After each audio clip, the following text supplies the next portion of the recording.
আসসালামু আলাইকুম প্রিয় দর্শক, আবারও চলে আসলাম নতুন আরেকটি ভিডিও নিয়ে। আমি আজকে আপনাদেরকে তৈরি করে দেখাবো খুবই মজার একটি রেসিপি। আর এটি হচ্ছে পাউরুটি রসমালাই। তো আমি এখানে নিয়ে নিয়েছি 8 পিস পাউরুটি। আপনারা যে কোনো ব্র্যান্ডের যে কোনো ধরনের পাউরুটি এখানে নিতে পারেন। তো দেখুন, পাউরুটির যে চারদিকের লাল অংশটা রয়েছে সেটি কিন্তু আমি কেটে ফেলে দিব। তো যে পাউরুটিগুলো নিয়েছিলাম সবগুলোর কিন্তু এভাবে কেটে আমি টুকরো করে স্লাইস করে নেব। আর পাউরুটির রসমালাই তৈরি করা কিন্তু খুবই সহজ এবং খুবই অল্প সময়ের মধ্যেই আপনারা এই রেসিপিটি তৈরি করে ফেলতে পারবেন। তো এবার দেখুন, পাউরুটির স্লাইসগুলো করে নিচ্ছি।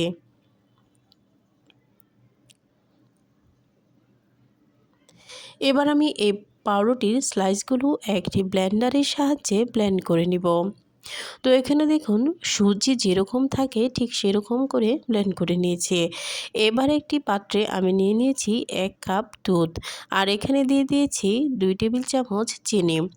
এবার এই পাউরুটির গুঁড়াগুলো দিয়ে আমি নরম একটি ডো তৈরি করে নেব। তো এই ডোটা কিন্তু সাবধানে করতে হবে, বেশি আগুনের বেশি হিট দিলে কিন্তু নিচে পুড়ে যাওয়ার সম্ভাবনা থাকে। তো এবার দেখুন, আমি এখানে একটি ডো তৈরি করে নিয়ে এখানে দিয়ে দিলাম 1 কাপ গুঁড়া দুধ। গুঁড়া দুধ দিয়ে আমি খুব ভালোভাবে মাখিয়ে নিচ্ছি।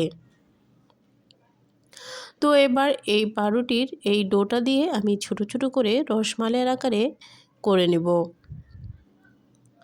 ঠিক এভাবেই রসমালাই যেভাবে তৈরি করে ওইরকম ছোট ছোট করে আমি মিষ্টি তৈরি করে নিয়েছি। এবার আমি একটি পাত্রে দিয়ে দিয়েছি 1.5 লিটার গরুর দুধ। দুধটা আমি ঘন করে চাল করে নিচ্ছি। এবার আমি এই দুধে ব্যবহার করব 3টি এলাচ। আর এবার দিয়ে দিব আমি 3 টেবিল চামচ চিনি। তো চিনির যে স্বাদ রয়েছে সেটা কিন্তু আপনারা বাড়িয়ে কমিয়ে ব্যবহার করতে পারেন। এবার আমি এখানে দিয়ে দিব 1 কাপ গুঁড়া দুধ। তো এটা আমি পানি দিয়ে গুলে তারপর দিয়ে দিয়েছি। এবার যখন দেখব ঠিক ঘন হয়ে এসেছে দুধটা, ঠিক এরকম ঘন হয়ে আসবে, তারপর আমি যে মিষ্টিগুলো তৈরি করে রেখেছিলাম ওই মিষ্টিগুলো দিয়ে দিব। এবার এই মিষ্টিগুলো দিয়ে কিছুক্ষণ জাল করে নিতে হবে।